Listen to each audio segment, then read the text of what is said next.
도대체 이 작은 한국이라는 나라가 어쩌다 이렇게까지 앞서가게 된 거지? 저는 독일에서 연구를 하며 20년간 유럽의 선진 시스템을 자부하며 살아왔어요. 하지만 한국에 발을 디딘 순간 제가 알고 있던 선진국의 기준이 통째로 흔들리기 시작했습니다. 이 나라는 왜 이렇게까지 잘 되어 있는 거지? 공항에서 시작된 충격은 아파트, 병원, 교통, 그리고 사람들의 삶 속 작은 장면들까지 이어졌어요. 이건 단순한 기술의 문제가 아니었습니다. 신뢰, 배려, 속도, 그리고 공동체 정신이었죠. 저는 한국에 와서 매일매일이 놀라움의 연속입니다. 이건 단순히 문화가 다른 게 아니라 정서 자체가 따뜻하다는 걸 느꼈어요. 일본에서 2년 살았을 때도 나름 편안하다고 생각했는데 한국에서의 일상은 아예 다른 차원의 배려와 따뜻함이 있더라고요. 중국, 싱가포르, 태국까지 다양한 나라에서 생활하며 각각의 매력을 느꼈지만 한국에서 느낀 감동은 차원이 달랐거든요. GDP나 성장률 같은 수치로는 절대 설명할 수 없는 무언가가 있었습니다. 한국에 온 지 일주일쯤 되었을 때였어요. 동료 교수인 김민수 교수님이 집에 초대해 주셨습니다. 서울 강남의 한 아파트 단지였는데 입구에 들어서자마자 놀라운 광경이 펼쳐졌어요. 이게 뭐죠? 각동 입구마다, 아니 정확히는 각 세대 현관 앞마다 크고 작은 택배 상자들이 그냥 놓여 있었던 거예요. 독일에서라면 상상도 할 수 없는 일이었습니다. 베를린에서는 택배가 오면 반드시 직접 받아야 하거든요. 없으면 근처 픽업센터에 가서 찾아와야 하고요. 저기 택배들, 도난 당하지 않나요? 김 교수님이 웃으며 대답했습니다. 아, 그런 걱정은 안 해도 돼요. 여기선 남의 택배 가져가는 사람 없어요. 정말 그럴까 싶어 며칠 동안 유심히 관찰해봤습니다. 아침에 배달된 택배가 저녁까지 그대로 있고 심지어 2, 3일 동안 놓여 있는 것도 봤어요. 그런데 정말 아무도 손대지 않더라고요. 호기심이 생겨서 아파트 경비원 아저씨에게 물어봤습니다. 아저씨, 택배 도난 사고 자주 일어나지 않나요? 아이고, 그런 일은 거의 없어요. 가끔 실수로 잘못 가져가는 경우는 있지만 일부러 훔쳐가는 사람은 본 적이 없네요. 그 순간 깨달았습니다. 이건 단순한 치안 문제가 아니라 사회 문화의 차이였어요. 한국 사람들에게는 남의 물건을 함부로 가져가면 안 된다는 게 너무나 당연한 상식이었던 거죠. 더 놀라운 건 택배 기사들의 배송 방식이었습니다. 독일에서는 택배를 받을 사람이 없으면 다음 날 다시 와야 하는데 한국에서는 그냥 문 앞에 놓고 가더라고요. 그리고 받는 사람도 당연하게 받아들이고 있었습니다. 정말 신기해요. 이렇게 해도 되는 거예요? 이웃집 할머니에게 물어봤더니 이런 답이 돌아왔습니다. 뭐가 신기해요? 원래 그런 거지. 남의 물건 가져가면 안 되는 거 아니에요? 그때 비로소 이해했습니다. 한국에서는 정직함이 법으로 강제되는 게 아니라 일상의 상식이었던 거예요.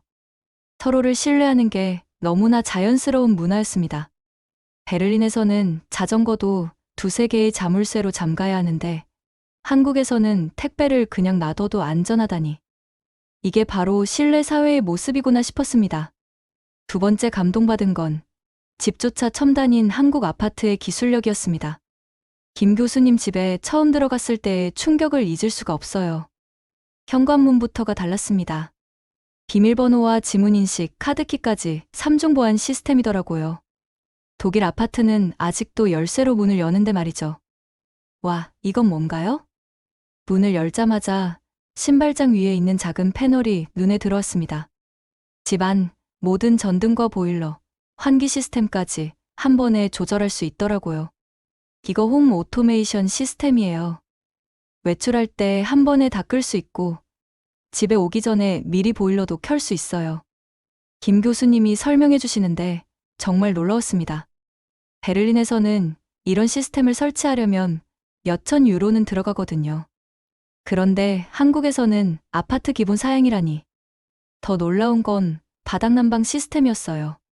방마다 온도를 따로 조절할 수 있고 타이머까지 설정이 가능하더라고요. 아, 이거 정말 편하겠네요. 독일은 라디에이터 난방이라 공기가 너무 건조해져요. 맞아요. 바닥 난방은 공기순환도 좋고 먼지도 덜 일어나죠. 화장실에 들어가서는 또 한 번 놀랐습니다. 비데는 기본이고 거울에 김서림 방지 기능까지 있더라고요. 그리고 화장실이 2개나 있었어요. 여기서는 화장실 2개가 기본인가요? 네. 요즘 지어지는 아파트는 대부분 그래요. 가족이 많으면 편하잖아요. 주방도 마찬가지였습니다. 인덕션, 식기세척기, 정수기까지 모든 게 빌트인으로 설치되어 있었어요. 독일에서는 이런 걸 하나씩 따로 사야 하는데 말이죠. 이 정수기는 어떻게 사용하는 거예요? 그냥 누르면 차가운 물, 뜨거운 물 다 나와요. 물 사러 갈 필요 없어요. 베란다에는 빨래 건조대가 자동으로 올라가고 내려가더라고요. 그리고 창문은 3중 유리로 되어 있어 소음 차단이 완벽했습니다. 정말 신기해요. 이 모든 게 아파트 기본 사양이라니. 요즘 지어지는 아파트들은 더 좋아요. 공기청정 시스템도 있고 스마트폰으로 집 안 모든 걸 조절할 수 있거든요. 그날 저녁 김 교수님이 보여준 아파트 단지 시설들도 놀라웠습니다. 지하주차장은 각 세대마다 고정 주차 공간이 있고 엘리베이터는 카드키 없이는 아예 작동하지 않더라고요. 보안이 정말 철저하네요. 네, 외부인은 절대 들어올 수 없어요. 방문객도 세대에서 승인해야 엘리베이터를 탈 수 있거든요. 단지 내에는 어린이 놀이터, 헬스장, 독서실까지 있었습니다. 독일에서는 이런 시설을 이용하려면 따로 돈을 내야 하는데 한국에서는 관리비에 포함되어 있다고 하더라고요. 이건 주거 공간이 아니라 하나의 삶의 플랫폼이네요. 독일의 신축 아파트보다도 실용적이고 정교한 설계였습니다. 한국은 집을 짓는 게 아니라 삶을 디자인하고 있었어요. 세 번째 감동받은 건 디지털이 생활이 된 사회였습니다.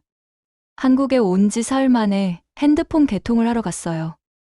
독일에서는 복잡한 서류 작업과 신용 조회까지 해야 하는데 한국에서는 여권 하나로 모든 게 끝나더라고요. 이렇게 간단해도 되나요? 네, 외국인 등록증만 있으면 더 쉬워요. 그리고 데이터 무제한 요금제도 있어요. 데이터 무제한이라니. 독일에서는 월 10기가만 써도 비싼 요금을 내야 하는데 말이죠. 그런데 더 놀라운 건 그 다음이었어요. 지하철역에서 공짜 와이파이가 터지더라고요. 게다가 속도도 빨라서 영상통화도 문제 없었습니다. 이 와이파이 진짜 공짜인가요? 네, 서울시에서 제공하는 거예요. 어디서나 연결돼요. 버스 안에서도, 공원에서도, 심지어 길거리에서도 와이파이가 잡혔습니다. 독일에서는 카페에서도 와이파이 비밀번호를 물어봐야 하는데 말이죠. 그런데 진짜 충격은 결제 시스템이었어요. 편의점에서 물건을 사는데 카드를 꺼내니까 점원이 웃으며 말하더라고요. 폰으로 결제하시면 더 편해요. 폰으로요? 네, 삼성페이나 카카오페이 쓰시면 돼요. 처음엔 어색했지만 익숙해지니까 정말 편하더라고요. 지갑을 꺼낼 필요도 없고 잔돈 받을 일도 없고요. 와, 이게 진짜 미래네요. 택시를 탈 때도 놀랐습니다. 카카오 택시 앱으로 부르면 몇 분 안에 와요. 그리고 목적지까지 자동으로 입력되니까 기사님과 말할 필요도 없더라고요. 독일에서는 택시 잡기가 이렇게 어려운데 여기서는 버스 도착 시간도 실시간으로 알 수 있어요. 정말 그랬습니다. 버스 정류장에 가면 몇 분 후에 몇 번 버스가 온다고 표시되더라고요. 지하철도 마찬가지였습니다. 은행 업무도 충격적이었어요. 독일에서는 계좌 개설하려면 한나절은 걸리는데 한국에서는 앱으로 10분 만에 끝나더라고요. 이거 진짜 은행 계좌가 만들어진 거예요? 네, 바로 쓸 수 있어요. 카드도 며칠 안에 배송돼요. 정부 업무도 마찬가지였습니다. 외국인 등록, 세금 신고, 각종 증명서 발급까지 모든 게 온라인으로 가능하더라고요. 독일은 아직도 팩스를 써요. 그런데 여기서는 모든 게 디지털이네요. 정부의 14앱 하나면 웬만한 미연은 다 해결돼요. 심지어 병원 예약도 앱으로 하고 처방전도 디지털로 받더라고요. 약국에서 QR코드만 보여주면 약이 나오니까 정말 신기했습니다. 기술이 중요한 게 아니었어요. 중요한 건 그 기술이 얼마나 일상화되어 있느냐였습니다. 독일에서는 디지털 기술이 있어도 사람들이 안 쓰거든요. 그런데 한국에서는 할머니도 스마트폰으로 택시를 부르시더라고요. 한국에 온 지 2주쯤 되었을 때 감기에 걸렸어요. 독일에서는 병원 예약을 하려면 최소 일주일은 기다려야 하는데 한국에서는 그냥 가면 된다고 하더라고요. 예약 안 하고 가도 돼요? 네, 동네 병원은 그냥 가시면 돼요. 반신반의하며 근처 내과에 갔는데 정말 놀라웠습니다. 접수하고 10분도 안 돼요. 진료를 받았어요. 증상이 어떻게 되세요? 의사 선생님이 친절하게 물어보시더라고요. 진료 시간도 충분했고 설명도 자세히 해주셨습니다. 감기약 처방해 드릴게요. 약국에서 받으시면 돼요. 네, 감사합니다. 그런데 진료비는 얼마예요? 건강보험 있으시죠? 그럼 5,000원 정도 나올 거예요. 5,000원이라니. 독일에서는 감기 때문에 병원 가면 50유로는 나오는데 말이죠. 약국에서 약을 받는 것도 마찬가지였습니다. 약값은 얼마예요? 3,000원이에요. 총 8,000원으로 감기 치료가 끝났습니다. 독일에서는 100유로는 들어가는데 말이죠. 더 놀라운 건 외국인 등록 업무였어요. 독일에서는 거주 허가를 받으려면 몇 달씩 기다려야 하는데 한국에서는 당일에 끝나더라고요. 서류 다 준비하셨나요? 네, 여기 있습니다. 출입국 사무소 직원이 서류를 확인하고는 말했습니다. 30분 후에 다시 오세요. 외국인 등록증 나올 거예요. 네. 오늘 바로 나와요? 네. 요즘은 즉시 발급돼요. 정말 30분 후에 외국인 등록증이 나왔습니다. 독일에서는 임시 서류만 주고 몇 주 기다려야 하는데 말이죠. 은행 업무도 마찬가지였어요. 계좌 개설하러 갔는데 30분 만에 모든 게 끝났습니다. 통장하고 카드 언제 나와요? 통장은 지금 드리고 카드는 내일까지 배송돼요. 다음 날 정말 카드가 배송되어 왔어요. 독일에서는 은행 카드 받는데 2주는 걸리거든요. 핸드폰 개통도 놀라웠습니다. 독일에서는 신용 조회부터 시작해서 복잡한 절차를 거쳐야 하는데 한국에서는 매장에서 바로 개통이 되더라고요. 이거 진짜 지금 바로 쓸 수 있어요? 네, 번호 이동도 원하시면 지금 해드릴게요. 와, 정말 빠르네요. 세무서 업무도 마찬가지였습니다. 소득세 신고를 하러 갔는데 직원이 친절하게 도와주더라고요. 외국인이라 복잡할 텐데 도와드릴게요. 정말 감사합니다. 30분 만에 모든 세무 신고가 끝났습니다. 독일에서는 세무사를 고용해야 하는데 말이죠. 한국에서는 행정이 국민을 기다리게 하지 않더군요. 오히려 국민을 존중하고 있었습니다. 독일에서는 공무원들이 불친절하고 일처리도 느린데 한국에서는 정말 서비스 마인드가 있더라고요. 5번째 감동받은 건 밥상 위에 깃든 정, 반찬 문화였습니다. 한국에 온 지 며칠 안 돼요. 김 교수님이 한 식당에 데려가 주셨어요. 독일에서는 한국 음식이라고 해봐야 김치찌개 정도만 맛봤거든요. 뭘 시킬까요? 제가 잘 모르니까 교수님이 주문해 주세요. 김 교수님이 불고기 정식을 주문하시더라고요. 그런데 놀라운 일이 벌어졌습니다. 메인 요리가 나오기도 전에 작은 접시들이 수없이 나오기 시작했어요. 이건 뭐예요? 아, 반찬이에요. 그냥 나오는 거예요. 김치, 나물, 장아찌, 콩나물, 시금치, 무생채까지. 테이블이 가득 찰 정도로 다양한 반찬들이 나왔습니다.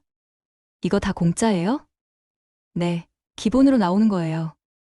더 달라고 하면 더 주기도 해요. 독일에서는 빵 한 조각도 별도 요금인데 한국에서는 이렇게 많은 반찬이 공짜라니.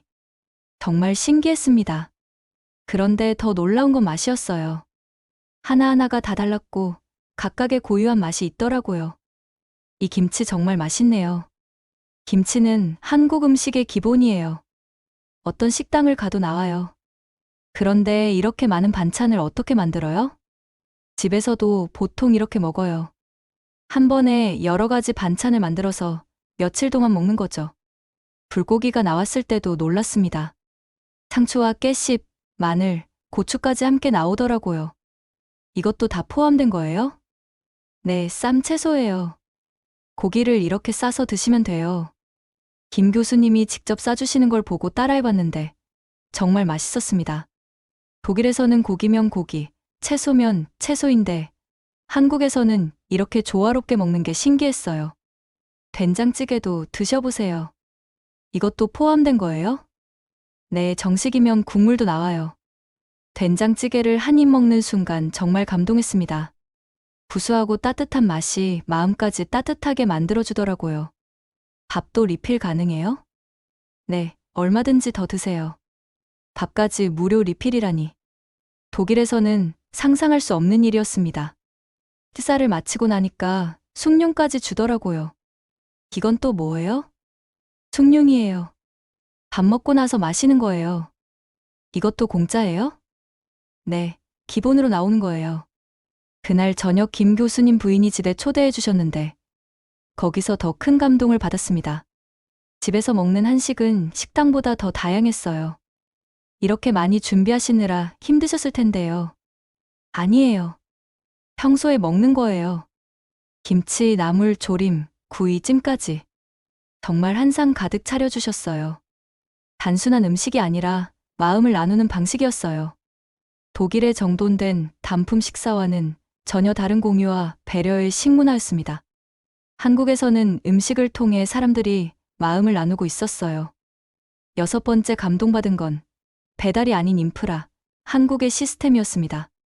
한국에 온 지 일주일 만에 배달 앱을 사용하게 되었어요.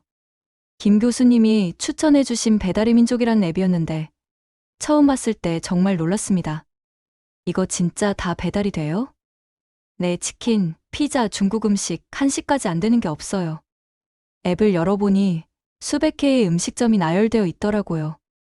독일에서는 피자나 중국 음식 정도만 배달되는데 말이죠. 그런데 뜨거운 국물도 배달이 돼요? 네, 찌개, 국밥, 라면까지 다 배달돼요. 반신반의하며 김치찌개를 주문해봤는데 정말 놀라웠습니다. 20분 만에 도착했는데 여전히 뜨거웠어요. 어떻게 이렇게 빨리 와요? 배달 기사님들이 많아서 그래요. 그리고 보온백도 좋고요. 그런데 더 놀라운 건 비 오는 날이었어요. 독일에서는 비만 오면 배달이 안 되거든요. 그런데 한국에서는 음식을 비닐봉지에 꼼꼼히 싸서 배달해 주더라고요. 비 와도 배달이 돼요? 네, 눈 와도 배달돼요. 포장도 더 꼼꼼히 해주고요. 정말 세심한 배려였습니다. 음식이 젖지 않게 이중으로 포장해주고 국물이 흘리지 않게 테이프까지 붙여주더라고요. 약 배달도 놀라웠습니다. 처방전을 사진으로 찍어서 보내면 약국에서 약을 만들어서 배달해 주더라고요. 이거 진짜 정품 약이에요? 네, 약사님이 직접 조제해서 보내주는 거예요. 생필품 배달도 마찬가지였습니다. 마트에서 장볼 필요 없이 앱으로 주문하면 몇 시간 안에 배달이 되더라고요. 과일, 야채, 고기까지 다 신선해요? 네, 새벽에 배송하는 시스템도 있어요. 일어나면 문 앞에 있어요. 정말 그랬습니다. 새벽 배송을 주문하면 아침에 일어났을 때 신선한 식재료가 문 앞에 있더라고요. 심지어 세탁 서비스도 있었습니다. 더러워진 옷을 픽업해 가서 세탁해서 다시 배달해 주더라고요. 이거 진짜 편하네요. 요즘은 꽃 배달, 케이크 배달도 다 돼요. 독일에서는 꽃을 사려면 직접 꽃집에 가야 하는데 한국에서는 앱으로 주문하면 몇 시간 안에 배달이 되더라고요. 가장 놀라웠던 건 배달 기사님들의 프로 정신이었어요. 비가 와도 눈이 와도 새벽에도 정확한 시간에 배달해 주시더라고요. 정말 고생 많으시겠어요. 괜찮아요. 이게 제일이니까요. 그리고 배달 앱에는 실시간 위치 추적 시스템이 있어서 배달 기사님이 어디에 있는지 정확히 알 수 있었어요. 이건 단순한 편의가 아니라 기술과 배려가 만난 새로운 문화 시스템이었습니다. 독일에서는 배달이 특별한 서비스인데 한국에서는 일상생활의 필수 인프라가 되어 있었어요. 7번째 감동받은 건 전통이 살아 숨쉬는 도시 풍경이었습니다. 한국에 온 지 3주쯤 되었을 때 주말에 서울 시내를 구경하러 나갔어요. 김 교수님이 북촌 한옥마을을 추천해 주셨는데 지하철을 타고 가는 길부터 신기했습니다. 여기가 서울 한복판 맞아요? 안구역에서 나오자마자 펼쳐진 광경이 정말 놀라웠어요. 현대적인 빌딩들 사이로 전통 한옥들이 자연스럽게 어우러져 있더라고요. 네, 여기가 북촌이에요. 조선시대부터 있던 동네죠. 와, 이렇게 잘 보존되어 있네요. 독일에서도 오래된 건물들이 많지만 한국의 한옥은 뭔가 달랐어요. 단순히 보존만 되어 있는 게 아니라 실제로 사람들이 살고 있더라고요. 저기 한옥에서 진짜 사람이 살아요? 네, 대부분 실제 주거용이에요. 카페나 게스트하우스도 있고요. 정말 그랬습니다. 전통 한옥이 카페로, 레스토랑으로, 심지어 게스트하우스로 운영되고 있었어요. 그런데 외관은 전통을 그대로 유지하면서 내부만 현대적으로 바꾼 거더라고요. 이거 정말 신기해요. 전통과 현대가 이렇게 조화롭게 만날 수 있다니. 한옥 카페에 들어가 봤는데 더욱 놀라웠습니다. 전통 한옥의 아름다움은 그대로 살리면서 와이파이, 에어컨, 현대적인 인테리어까지 완벽하게 갖춰져 있더라고요. 라떼 한 잔 주세요. 네, 창가 자리에 앉으시면 한옥 마당이 잘 보여요. 정말 아름다웠습니다. 전통 한옥의 처마와 기와지붕을 보면서 커피를 마시는 경험이 정말 특별했어요. 인사동에서는 더 큰 감동을 받았습니다. 전통 찻집, 골동품 가게, 한지 공예품 가게들이 즐비해 있는데 그 사이로 젊은 사람들이 자연스럽게 드나들고 있더라고요. 젊은 사람들도 이런 곳을 좋아해요? 네, 요즘 젊은 사람들이 전통 문화에 관심이 많아요. 정말 그랬습니다. 20대, 30대 젊은이들이 전통 찻집에서 차를 마시고 한복을 입고 사진을 찍고 있었어요. 독일에서는 젊은 사람들이 전통 문화에 별로 관심이 없는데 한국에서는 전통이 트렌드가 되고 있어요. 경복궁에 가서는 더욱 놀랐습니다. 궁궐 안에서 한복을 입은 사람들을 정말 많이 봤거든요. 외국인 관광객들뿐만 아니라 한국 사람들도 많이 입고 있더라고요.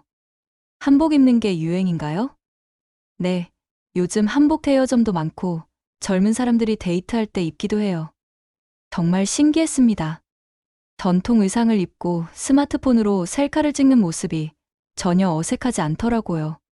동대문 디자인 플라자에서는 또 다른 감동을 받았습니다. 초현대적인 건물 바로 옆에 동대문 성곽이 있는데 이 두 건물이 전혀 이상하지 않게 어우러져 있더라고요. 이게 어떻게 가능해요? 한국은 전통과 현대가 자연스럽게 공존해요. 명동에서도 마찬가지였습니다. 최신 패션 브랜드 매장들 사이로 전통시장이 있고 그 안에서 할머니들이 전통 음식을 파시고 있었어요. 독일은 전통을 보존하지만 한국은 전통을 현재화하더군요. 시안이 겹쳐지는 도시, 그것이 서울이었습니다. 과거와 현재, 전통과 현대가 자연스럽게 어우러져 살아 움직이고 있었어요. 8번째 감동받은 건 감정을 물들이는 사계절이었습니다. 한국에 온 것이 3월 초였는데 처음엔 독일과 비슷하게 쌀쌀했어요. 그런데 며칠 지나니까 완전히 다른 세상이 되더라고요. 벚꽃이 피기 시작했네요. 김 교수님이 말씀하시길 한국의 봄은 정말 특별하다고 하시더라고요. 그런데 정말 그랬습니다. 일주일 사이에 서울 전체가 분홍빛으로 물들기 시작했어요. 독일에서도 벚꽃이 피지만 이렇게 화려하지는 않아요. 한국 사람들은 벚꽃을 정말 좋아해요. 벚꽃 축제도 하고 벚꽃 구경도 하고요. 정말 그랬습니다. 한강공원에 가니까 벚꽃나무 아래에서 돗자리를 펴고 치킨과 맥주를 마시며 꽃 구경을 하는 사람들이 가득했어요. 이런 문화가 있다니 정말 로맨틱하네요. 치맥이라고 해요. 치킨과 맥주의 줄임말이에요. 독일에서는 공원에서 술을 마시면 안 되는데 한국에서는 이렇게 자유롭게 즐길 수 있다니 신기했어요. 4월이 되니까 날씨가 정말 좋아졌습니다. 따뜻하지만 덥지 않고 하늘은 파랗고 공기는 상쾌했어요. 봄이 이렇게 짧은 줄 몰랐어요. 맞아요. 한국은 봄이 정말 짧아요. 그래서 더 소중해요. 5월이 되니까 또 다른 감동이 있었습니다. 장미꽃이 피기 시작했는데 서울 곳곳에 장미공원이 있더라고요. 와, 이렇게 아름다운 장미공원이 있다니. 어린이대 공원, 올림픽 공원, 선유도 공원까지 장미가 정말 예뻐요. 6월에는 장마철이 시작되었어요. 독일에서는 비가 조금씩 자주 오는데 한국에서는 정말 세차게 쏟아지더라고요. 이렇게 비가 많이 와도 괜찮아요? 장마철이에요. 한 달 정도 지나면 더워져요. 장마철에 비 소리를 들으며 찻집에서 차를 마시는 것도 특별한 경험이었어요. 빗소리가 마음을 차분하게 만들어주더라고요. 7월이 되니까 정말 더워졌습니다. 독일에서는 경험해보지 못한 무더위였어요. 이렇게 더워도 에어컨이 잘 되어 있네요. 한국은 여름이 정말 더워요. 그래서 에어컨이 필수예요. 그런데 여름밤의 정취도 특별했습니다. 한강에서 치킨과 맥주를 마시며 야경을 보는 것, 야시장에서 떡볶이를 먹는 것, 정말 한국적인 경험이었어요. 9월이 되니까 가을이 시작되었습니다. 독일의 가을과는 완전히 다른 느낌이었어요. 단풍이 정말 아름답네요. 한국의 가을은 정말 특별해요. 산도 가보세요. 남산에 올라가서 본 서울의 단풍은 정말 장관이었습니다. 빨갛고 노란 단풍들이 도시 전체를 물들이고 있었어요.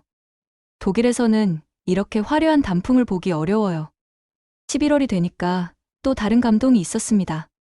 은행나무 잎이 노랗게 물들어 거리를 장식하더라고요. 거리가 온통 노란색이네요. 은행나무가 많아서 그래요. 가을의 대표적인 풍경이에요. 12월에는 눈이 내리기 시작했습니다. 서울에 내린 첫눈을 봤을 때 정말 감동적이었어요. 계절이 사람을 바꾸고 그 계절이 음식과 인사말, 풍경에 다 스며들어 있었어요. 한국의 계절은 단지 날씨가 아니라 정서였습니다. 봄에는 벚꽃 구경, 여름에는 치맥, 가을에는 단풍 구경, 겨울에는 눈 구경. 계절마다 특별한 문화와 정서가 있었어요. 9번째 감동받은 건 우리란 말이 가진 공동체의 힘이었습니다. 한국에 온 지 얼마 안 되었을 때 김 교수님과 대화를 나누다가 이상한 점을 발견했어요.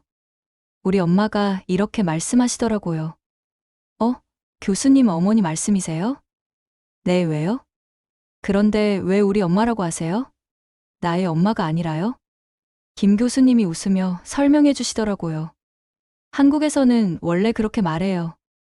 우리 엄마, 우리 아빠, 우리 집, 우리 회사. 처음엔 정말 어색했습니다. 독일에서는 명확하게 구분하거든요. 내 것은 내 것, 내 것은 내 것이라고 말이죠. 그런데 왜 우리라고 하는 거예요? 글쎄요, 어릴 때부터 그렇게 배웠어요. 자연스러운 거죠. 며칠 지나면서 이 우리라는 말을 정말 자주 들었어요. 우리 동네, 우리 나라, 우리 학교, 우리 팀까지. 정말 신기해요. 모든 걸 우리라고 하네요. 그런데 점점 이해가 되기 시작했습니다. 한국 사람들은 정말 공동체 의식이 강하더라고요. 회사에서도 그랬어요. 독일에서는 개인의 성과를 중시하는데 한국에서는 팀의 성과를 더 중시하더라고요. 이 프로젝트는 우리 팀이 함께 해낸 거예요. 개인의 공로는 언급 안 해요? 물론 개인의 역할도 중요하지만 팀워크가 더 중요해요. 식사 문화에서도 이런 공동체 의식을 느낄 수 있었어요. 독일에서는 각자 자기 음식을 주문해서 먹는데 한국에서는 음식을 나눠 먹더라고요. 이거 다 같이 먹는 거예요? 네, 한국에서는 음식을 나눠 먹는 게 자연스러워요. 찌개를 여러 명이 함께 먹고 고기도 함께 구워서 나눠 먹고 정말 신기했습니다. 개인 접시는 없어요? 있지만 보통 함께 먹어요. 그게 더 맛있어요. 대학교에서도 마찬가지였습니다. 학생들끼리 정말 끈끈한 관계를 유지하더라고요. 우리 과 선배들이 후배들을 정말 잘 챙겨줘요. 선후배 관계가 그렇게 중요해요? 네, 한국에서는 선후배 관계가 정말 중요해요. 졸업하고도 계속 연락하고 도와주고 받고요. 독일에서는 대학 졸업하면 각자 갈 길 가는데 한국에서는 평생 관계를 유지하더라고요. 아파트 단지에서도 이런 공동체 의식을 느낄 수 있었어요. 주민들끼리 서로 안부를 묻고 아이들은 함께 놀고 어른들은 함께 운동하더라고요. 독일에서는 이웃과 인사도 잘 안 하는데 한국에서는 같은 아파트 사는 사람들끼리 정말 가까워요. 마트에서도 놀라운 경험을 했어요. 계산하다가 돈이 조금 부족했는데 뒤에 있던 아주머니가 대신 내주시더라고요. 아니에요, 제가 낼게요. 고맙습니다. 그런데 왜 이렇게 해주시는 거예요? 뭐 그런 것까지 물어요? 우리 다 같이 사는 거 아니에요? 그 순간 깨달았습니다. 한국 사람들에게는 정말 우리라는 의식이 몸에 배어 있었어요. 개인의 성공보다 공동의 지속 가능성을 고민하는 나라. 바로 그게 한국이 가진 진짜 힘이었습니다. 독일에서는 개인주의가 강해서 각자 알아서 하는 분위기인데 한국에서는 정말 함께하는 문화가 있더라고요. 이게 바로 한국이 빠르게 발전할 수 있었던 원동력이 아닐까 생각해요. 우리라는 말 하나에 담긴 한국인의 따뜻한 마음을 느낄 수 있었습니다. 6개월의 한국 체류를 마치고 독일로 돌아온 지 이제 한 달이 지났습니다. 솔직히 말하자면 적응이 쉽지 않습니다. 한국에서는 당연했던 일들이 여기선 다시 기다림과 복잡함이 되어 돌아왔거든요. 하지만 그보다 더 크게 남는 건 한국이 제게 가르쳐준 태도였습니다. 더 빠르게, 더 편리하게가 아니라 함께 더 나아가려는 마음. 신뢰가 일상이 되고 기술이 배려가 되고 공동체가 삶이 되는 사회.